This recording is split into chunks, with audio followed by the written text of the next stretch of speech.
Hello families, welcome back to my channel. ఈరోజు వీడియోలో నేను ఇంట్లో రెగ్యులర్గా చేసే చికెన్ గ్రేవీ కర్రీని ఎలా ప్రిపేర్ చేసుకోవాలో చూపిస్తాను. చికెన్ కర్రీని నాకున్న టైంని బట్టి ఒక్కొక్కసారి ఒక్కొక్క మెథడ్లో చేస్తుంటాను, బట్ ఎక్కువగా మ్యాక్సిమం ఈ ప్రాసెస్ని ప్రిఫర్ చేస్తాను. చాలా బాగుంటుంది అండ్ అలాగే ప్రాసెస్ కూడా చాలా ఈజీ అండి. నార్మల్ వైట్ రైస్తో కానీ బగారా రైస్తో కానీ చపాతీ అండ్ అలాగే పూరీల్లో కూడా చాలా టేస్టీగా ఉంటుంది. సో లేట్ చేయకుండా ఈ చికెన్ గ్రేవీ కర్రీని ఎలా ప్రిపేర్ చేసుకోవాలో చూసేయండి. ఫస్ట్ అయితే ఒక 1 kg చికెన్ని నీట్గా ఉప్పు అలాగే నిమ్మరసం వేసి బాగా క్లీన్గా వాష్ చేసి తీసుకోవాలి.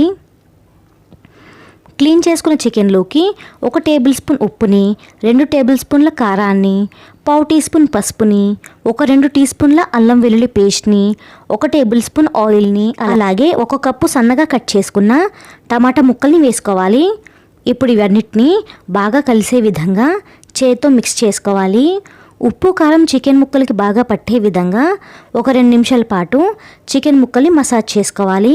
ఈ విధంగా బాగా మిక్స్ చేసుకున్న తర్వాత మూత పెట్టి ఒక అరగంట పాటు పక్కకుంచుకోవాలి.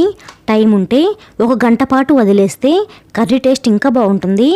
నెక్స్ట్ మసాలా ప్రిపేర్ చేసుకోవడం కోసం స్టవ్ ఆన్ చేసి అడుగు మందంగా ఉన్న ప్యాన్ పెట్టుకుని అందులోకి 1 బిర్యానీ ఆకుని, 7 లవంగాలని, 1 ఇంచు దాల్చిన చెక్కని, 3 ఇలాచీలని, 1 టీ స్పూన్ జీలకర్రని, 2 టేబుల్ స్పూన్ల ధనియాలని వేసి లో ఫ్లేమ్ మీద మంచి సువాసన వచ్చేంత వరకు కలుపుకుంటూ డ్రై రోస్ట్ చేసుకోవాలి. చికెన్ కర్రీ మీకు బాగా స్పైసీగా కావాలనుకుంటే ఇందులోనే 1 టీ స్పూన్ మిరియాలను వేసి డ్రై రోస్ట్ చేసుకోవచ్చు. నెక్స్ట్ ఇందులోనే 2 టేబుల్ స్పూన్ల ఎండు కొబ్బరి ముక్కల్ని వేసి మరి కాసేపు లైట్గా వేయించుకోవాలి. మసాలా దినుసులు అనేవి మరీ కలర్ చేంజ్ అవ్వాల్సిన అవసరం లేదండి. లైట్గా వేగి మంచి సువాసన వస్తే చాలు. ఇలా లైట్గా వేయించుకున్న తర్వాత స్టవ్ ఆఫ్ చేసుకొని ఈ మసాలా దినుసులన్నిటినీ వేరే ప్లేట్లోకి సపరేట్గా తీసుకుని చల్లారనివ్వాలి. ఈ లోపల స్టవ్ ఆన్ చేసి ప్యాన్ పెట్టుకుని అందులోకి 1/2 కప్పు ఆయిల్ని వేసుకుని వేడెక్కనివ్వాలి. ఆయిల్ వేడి కాగానే 2 కప్పుల సన్నగా అలాగే పొడవుగా కట్ చేసుకున్న ఉల్లిపాయ ముక్కల్ని వేసుకుని మీడియం ఫ్లేమ్ మీద బాగా ఫ్రై చేసుకోవాలి. ఈ టైప్ చికెన్ కర్రీలోకి ఉల్లిపాయ ముక్కలు కాస్త ఎక్కువగానే పడతాయండి. ఉల్లిపాయ ముక్కలు త్వరగా వేగాలంటే కొంచెం ఉప్పు వేసి ఫ్రై చేసుకుంటే ఫాస్ట్గా ఫ్రై అవుతాయి. మంట మాత్రం ఖచ్చితంగా మీడియం ఫ్లేమ్ మీద ఉండేలాగా చూసుకోవాలి. అప్పుడే ఉల్లిపాయ ముక్కలు కరెక్ట్గా అండ్ ఈవెన్గా వేగుతాయి. ఉల్లిపాయల్ని ఈ విధంగా లైట్ గోల్డెన్ బ్రౌన్ కలర్ వచ్చేంత వరకు ఫ్రై చేసుకోవాలి. ఇలా వేగాక మ్యారినేట్ చేసి పెట్టుకున్న చికెన్ని వేసుకుని బాగా మిక్స్ చేసుకోవాలి. మ్యారినేట్ అయిన చికెన్ అండ్ అలాగే ఫ్రై అయిన ఉల్లిపాయ ముక్కలు బాగా కలవాలి. ఇలా కలుపుకున్న తర్వాత మూత పెట్టుకుని మీడియం ఫ్లేమ్ మీద చికెన్ని కుక్ చేసుకోవాలి. అడుగంటుకోకుండా మధ్యలో మూత తీసి అడుగు నుండి కలుపుకుంటూ ఉడికించుకోవాలి. మీడియం ఫ్లేమ్ మీద కవర్ చేసి చికెన్ కాసేపు కుక్ చేసుకుంటే అందులో నుండి ఈ విధంగా వాటర్ ఊరుతాయండి. ఈ వాటర్తోనే చికెన్ చక్కగా కుక్ అవుతుంది. ఇప్పుడు మళ్ళీ మూత పెట్టుకుని చికెన్లోంచి ఊరిన వాటర్ అంతా ఎగిరిపోయి ఆయిల్ రిలీజ్ అయ్యేంత వరకు కూడా బాగా కుక్ చేసుకోవాలి. ఈ లోపల చికెన్లోకి మసాలా పౌడర్ ప్రిపేర్ చేసుకుందాం. ముందుగానే డ్రై రోస్ట్ చేసి పెట్టుకున్న మసాలా దినుసుల్ని చిన్న మిక్సీ జార్లోకి వేసుకోవాలి. ఇందులోనే 1/4 టీ స్పూన్ ఉప్పుని వేసి వీలైనంత మెత్తని పొడిలాగా గ్రైండ్ చేసి తీసుకోవాలి. తర్వాత 8 వెల్లుల్లిపాయల్ని వేసుకుని మెత్తగా గ్రైండ్ చేసి రెడీగా ఉంచుకోవాలి. మసాలా పౌడర్ రెడీ అయిందండి.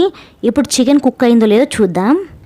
చికెన్ని చూడండి, అందులో ఊరిన వాటర్ ఎగిరిపోయి ఆయిల్ రిలీజ్ అయింది. ఇలా ఆయిల్ వదిలాక ఇందులోకి 1 రెమ్మ కరివేపాకు అలాగే ప్రిపేర్ చేసి రెడీగా ఉంచుకున్న మసాలా పౌడర్ వేసి ఒకసారి బాగా కలుపుకోవాలి. ఇలా ఒకసారి కలుపుకున్న తర్వాత మంటను లో ఫ్లేమ్ మీదకి టర్న్ చేసుకుని ప్యాన్ని కవర్ చేసి మళ్ళీ ఆయిల్ వదిలేంత వరకు కుక్ చేసుకోవాలి. మసాలా పౌడర్ వేశాక త్వరగా అడుగంటుకుంటుందండి. అందుకనే మంటను లో ఫ్లేమ్ మీద ఉంచుకొని మధ్యలో మూత తీసి కలుపుకుంటూ ఉండాలి. ఇలా చేస్తే మసాలా పౌడర్ చక్కగా చికెన్కి పట్టుకుంటుంది. చికెన్లోంచి మళ్ళీ ఆయిల్ రిలీజ్ అయిన తర్వాత గ్రేవీకి సరిపడా వాటర్ని పోసుకుని బాగా మిక్స్ చేసుకుని కాసేపు ఉడికించుకోవాలి. వాటర్ని మరీ ఎక్కువగా యాడ్ చేయకండి, అంత టేస్ట్ అనిపించదు. 2 నిమిషాల తర్వాత చూడండి చికెన్ ఎంత కలర్ఫుల్గా ఉందో. ఇప్పుడు ఒకసారి బాగా కలుపుకొని పైనుండి 1 పిడికెడు కొత్తిమీరని అలాగే 1 టేబుల్ స్పూన్ అంత నిమ్మరసం వేసి కలుపుకొని స్టవ్ ఆఫ్ చేసుకోవాలి. కొత్తిమీరని కాడలతో సహా తరిగి కాస్త ఎక్కువగానే వేసుకోండి, ఫ్లేవర్ బాగుంటుంది. అలాగే నిమ్మరసం వేశాక చికెన్ని కుక్ చేయకూడదు, ఫ్లేవర్ మారిపోతుంది. అంతేనండి, యమ్మీ and spicy chicken curry ready అయింది. రైస్, రోటీ, పూరి, దోశ ఇలా అన్నిట్లోకి టేస్ట్ చాలా బాగుంటుంది. మీరు కూడా తప్పకుండా ఈ ప్రాసెస్లో చికెన్ కర్రీని ఒకసారి ట్రై చేసి చూడండి. వీడియో నచ్చితే లైక్ చేయండి. అలాగే అప్కమింగ్ సింపుల్ రెసిపీస్ కోసం మన ఛానల్ని సబ్స్క్రైబ్ చేసుకోండి. మరో రెసిపీతో మళ్ళీ కలుద్దాం. Thank you for watching.